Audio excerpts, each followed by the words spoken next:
Patriots, welcome to Patriot Life with Candace Keller. I'm glad to see you back again for our third installment with author of Freedom's Nightmare, Harald Zieger. I love the title of this book, by the way. This is a great title. Harald Zieger wrote this, and it is out of print, but it will be back. He's working on a revised version, but I did find this at a rather high price, but it was totally worth it. On Amazon, I did find that, and I bought that. I want to remind you that please visit our website, patriotamerica76.com. We have a lot of gear there for sale that we use to keep our program going and our Patriot America educating going on around the state of Ohio and throughout the country. We're leaving for Tulsa in the middle of August. We'll be gone for a while out there doing a seminar, and I'm excited about that. Also, if you want to email me at patriotamerica76@gmail.com. And have I said everything I'm supposed to say? I think I got everything in there. Don't forget our motto, enough tyranny, enough talk, get involved, get educated, or get out of the way. That's the goal of Patriot America. I'm very excited to have Harald with me today because we're going to talk today about, I want to ask you, one of the things I wanted to ask you, Harald, was, I'm assuming that your time since you left communism, how old were you when you left, when you got out from under that? I was 32. Okay, so half your life. Yeah. And you love this country, right? You love America. Yeah, there's not much left, right? But that is the last bastion of freedom in the world. So when I was in Tampa last month, I met Artur Pawlowski, the Canadian pastor that was arrested for having church, and on the interstate, dragged out of his car. Yeah, I've seen it. And I said he called me back. I just wanted my picture made with him, but he called me back. He took me by the arm and he said to me, "The world is watching America." Yes. And I said, I didn't know what he meant. I said, "What do you mean?" And he said, "They want to see America, what happens here now." And I said, "Do they want us to fail or succeed?" And he said, "The world wants you to succeed because they're hanging on what goes on here, and they're watching with fascination and fear." Yes. So, and then I just walked away. There's probably 200 people waiting to talk to him. I'm going to have him at my upcoming Patriot America event, by the way. That was a stunning thing to hear from a person that came out from under communism also. So what I want to ask you about on this segment is, and by the way, I'm getting reminded here to mention our Patriot schedule. We're going to be by the time this airs, we'll probably be heading toward Vandalia, up in Montgomery County. But we'll keep you abreast. That'll all be on the website.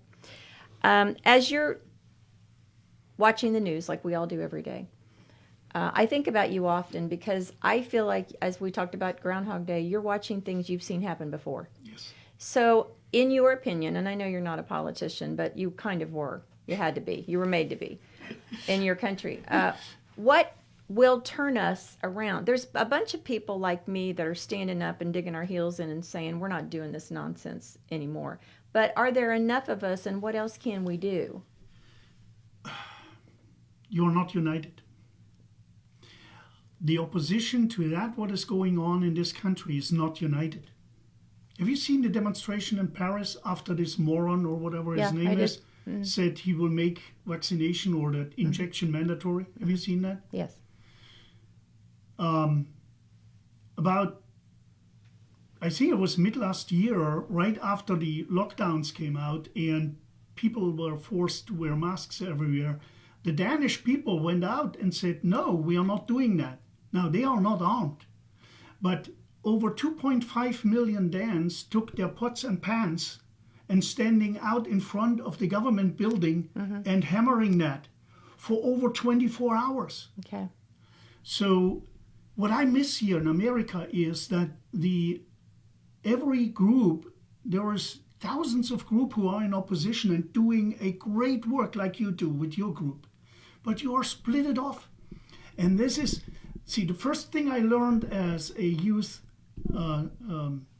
trainer to train communist youth leaders was you have to divide your enemy. into different groups, and then you take group by group by group.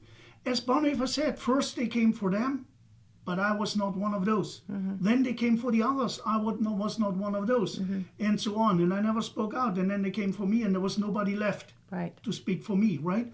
The point is that as long as these opposition groups are all working for their small group where they are with, for that sector of the country, for you won't reach anything. Okay. You are not powerful enough. See, last Tuesday, I spoke at an event in Miami Valley, the Miami Valley Tea Party. And they asked me, Harald, what can we do? So, and I get this question very often. Now, I know there are people who say, yeah, we're all armed and it won't come to that. And when it comes to it, we will. No, you won't. Yeah. Because they will not attack 100 million Americans at the same time. Yeah. They can't put us all in jail. No, they take one group and then the next group and then the next group and then the next group. So I always, when I get asked, I answer, how many millions voted for the Republic, for the restoring of the Republic, for make America what it once was? I'm on purpose not saying for President Trump, because he is just a person. Right, one guy. What it is the idea. I mean, always what fascinated me as a child when I read hundreds of books, the idea behind the American Revolution, the idea behind the founding of the United States. Can man govern itself? Do we need a king who tells us turn right now, turn left now, go straight? No. We as people are able to handle our own affairs in a decent way by not injecting our ideas or whatever into people who don't agree with us. Right. We can do that. But we have to be self-responsible and self-reliant. Right. So that's what the people voted for, these 80 million. I don't know. Maybe it were 80 million. I believe everything what Biden says he got is actually what President Trump got, right? So if you take those 80 million and you say, okay, let's say half of them are not able, for what reason ever, to do anything. Old, sick, too busy, whatever. So there's left 40 million of those voters.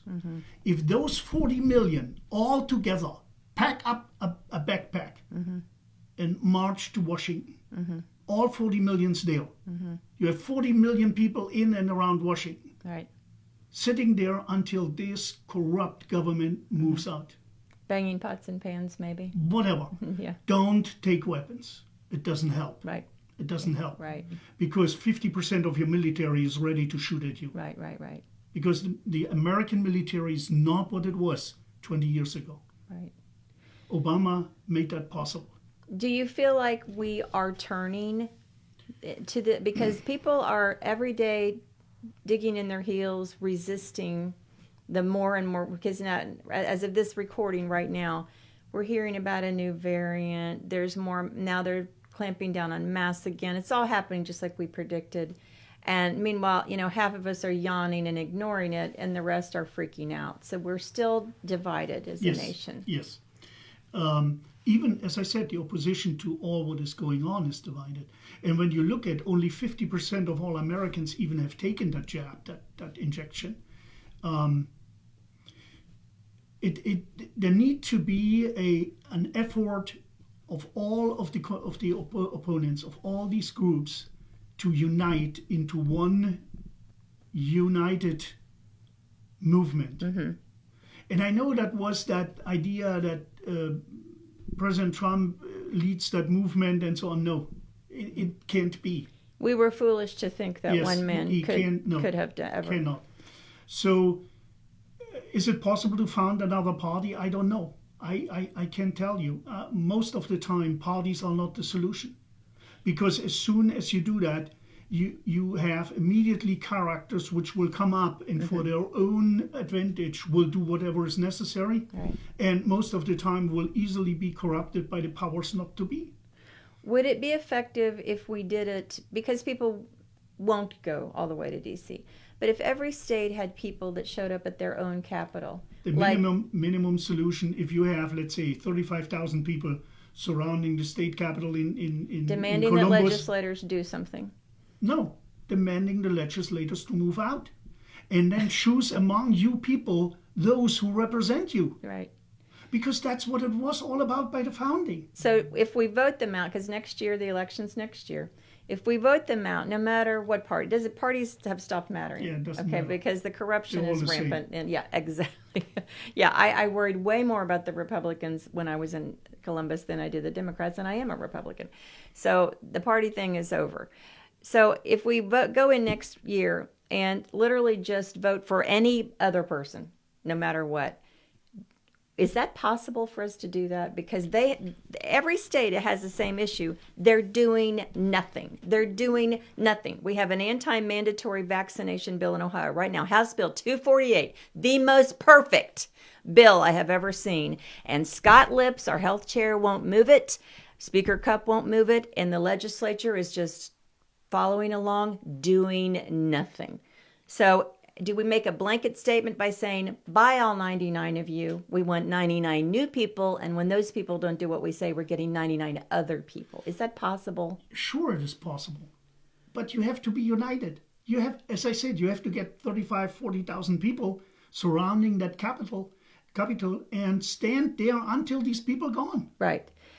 And let me just stress, too, this is not about vaccination, not vaccination. It's about freedom. Whatever you want to do, the people who are vaccinated and the people who are unvaccinated, there's becoming a divide there. They use that. And so if you want, my pastor says this, chicken bucket. You want to wear a chicken bucket on your head? Have at it. Just don't make me wear a chicken bucket. Right. So we should all unite behind this idea of total freedom. I mean, there's a lot of things I don't do, and it's none of my business. I'm not a smoker. I don't drink alcohol. I don't vape. There's a lot of things I do that could damage me physically if I or overeating, whatever. But the problem is we can't tell other people what to do. So to me, the whole idea of freedom, especially medical freedom right now with the face mask and the vaccination, has overtaken us until you literally are having to pick a side. And it's really all about total freedom to be what you were born with. See, that is exactly what is behind the communistic idea. You are not free to choose how you want to live your life. Right. And they are doing that already by blaming those who are not injected, yes, causing the death of those who are injected, which obviously should be safe because the injection will save them. Right. So somehow I don't get that, but I try to think logically, and that is not really appreciated by those people. But anyway, if you don't get that bill through, you can forget every following election. Right. There's no way. I agree. On the other hand, the people you put in power, if you take those out which have failed you dramatically, if you put people in power, you really have to control these people. Yeah. And in a way, you have to get immediately a bill in that their financials have to be publicly available any given time as long as they are in office. Right. Because they will be immediately corrupted. Yes. Yeah. And I remember very well a statement from a former CIA operative, leading operative. He said, "There is not one member in Congress which we cannot blackmail." Interesting. That's a terrifying thought. It really is. It really is, because if they can't, they'll just make something up, right? And then it's not true anyway, so it doesn't matter. You can easily build a case. I mean, just think about the latest discovery with that Pegasus software. Mm-hmm. They can put on your computer, on your cell phone, whatever they want. Yeah, right. So I'm grateful. Thank you for writing this book. You must have never dreamed that you would be reliving a lot of things you saw before. No. But I think God's put you here for this time to remind us that we can We can overcome this. We still can. Yeah. We still can, but we have to be united. Right. I agree. And please forget the idea to take up the arms or whatever. Yeah. It won't work. Right. We have much more power when we are unarmed. So being united is more powerful. And I still believe that your Second Amendment is the real basis Yeah. for that you have a first. Yes, that's true. That is very true. So thank you so much for this time you You're spent very with welcome. us. I want to thank all of you for sticking with us throughout this. It's pretty intense, but we wanted to bring you this message because we thought it was important. So join us next time on Patriot Life with Candace Keller, and it's great to see you. Thanks for joining us. So, we're one